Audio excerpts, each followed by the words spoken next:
Ladies and gentlemen, the Pixel Fold 2 might be dead, but long live the Pixel 9 Pro Fold. What on earth am I possibly talking about? I think we need a little bit of context before we dive into the meat of this video.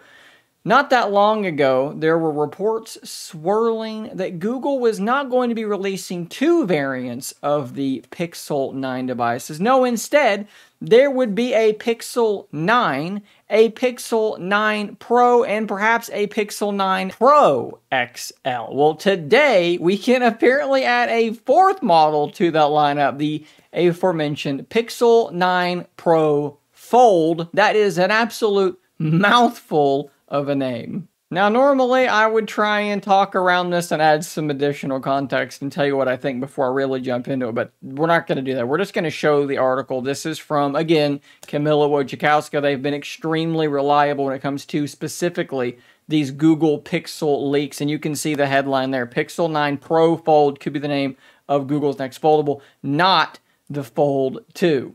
According to information received by Android Authority, Google has adjusted its naming scheme for the late 2024 Pixel devices to be as follows. And you can see the names I just mentioned, and also the code names there.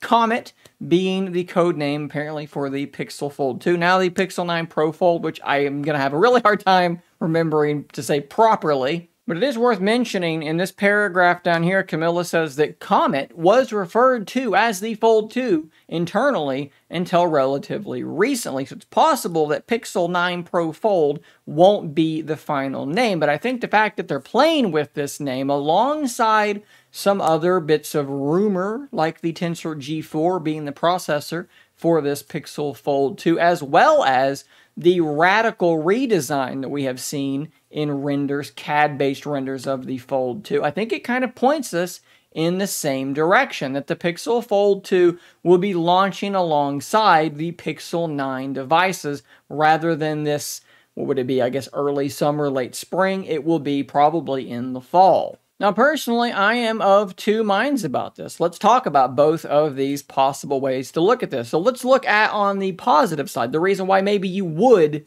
make this change and call this thing a Pixel 9 variant and launch it with the other Pixel 9 devices. Well, it's going to do some positive things for you. First off, you're going to launch it with the Pixel 9 and therefore with the same processors, the same internals as the Pixel 9. And therefore, I would assume, especially since this listing would kind of have it at the top of the listing, it would be the thing above the Pixel 9 Pro.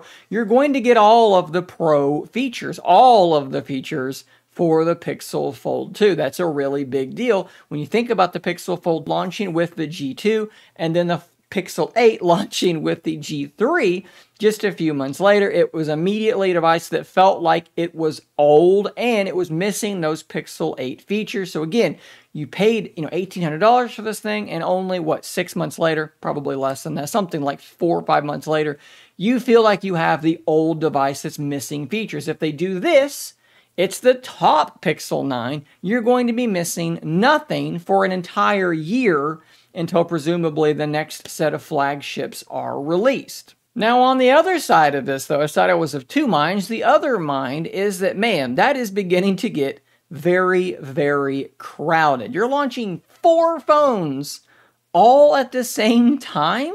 That just seems like a heck of a lot to launch all at once, and I think that there is probably pretty good data to indicate why companies like Samsung release their Z Fold and Z Flip away from their S series phones, so as to not have them competing with one another. Now, look, I will also tell you that people that are buying folds are looking at folds, so it's not like you're going to necessarily lose a ton, but I think that there's a chance that you will kind of have devices get lost in the shuffle. What happens with the baseline Pixel 8 or the Pixel 8 Pro next to the Pro XL? Look back at some context here with like Apple and the iPhone mini.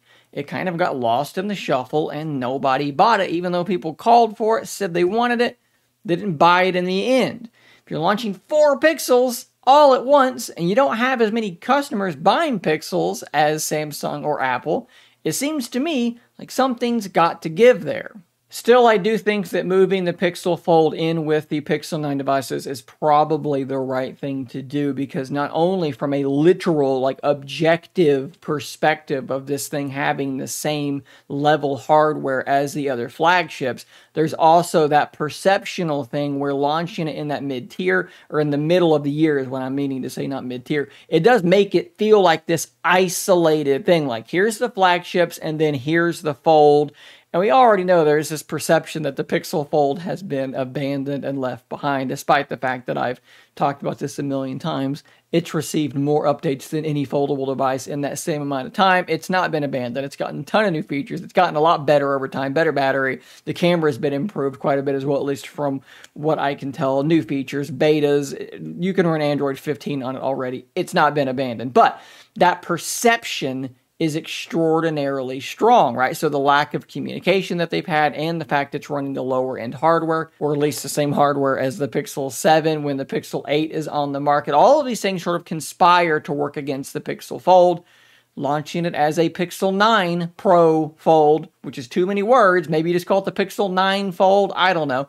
Maybe that probably is the right thing to do. Now, of course, Google's next I/O event is coming up in early May. I think it's May the 14th, if I'm not mistaken. And if the Pixel Fold 2 is going to launch at the same time of year as it did last year, you would expect to see that device announced there. So I think we can all feel pretty comfortable that if May the 14th comes and goes, if indeed that is the correct date for Google I/O, and there is no Pixel Fold 2 announced, it's probably coming alongside the Pixel 9 later in the year. Of course, we do expect to see the much leaked Pixel 8a announced at that event. So this might be an event where we just see the A-series phone. And honestly, I think this might be the last time we see an A-series phone, because there's just too many Pixel phones at this point. And the A versus the standard 9, there's not going to be a whole lot to differentiate the two apart, right? They're going to be very, very similar devices in terms of specs and capabilities, and in terms of the alleged price. So we're probably going to see the end of the A-series with this I/O, and then we're going to get the Pixel 9 4 phones all at once later on in the fall. Guys, there's a lot to unpack here, but I do want to hear what you think in the comments down below. Is this something you're in favor of? What do you think of the name? Is it too long? What do you think of the design of the Pixel Fold 2, the Pixel 9 Pro Fold? Again, hit those comments down below. And do check out the link in the description to the full article, because there's a whole lot in there. It's a great article. You're going to want to read it. And again, give some credit to Android Authority and Camilla Wojciechowska for the great reporting once again, as always, guys. I'll see you on the next one. And until next time, stay nerdy, my friends.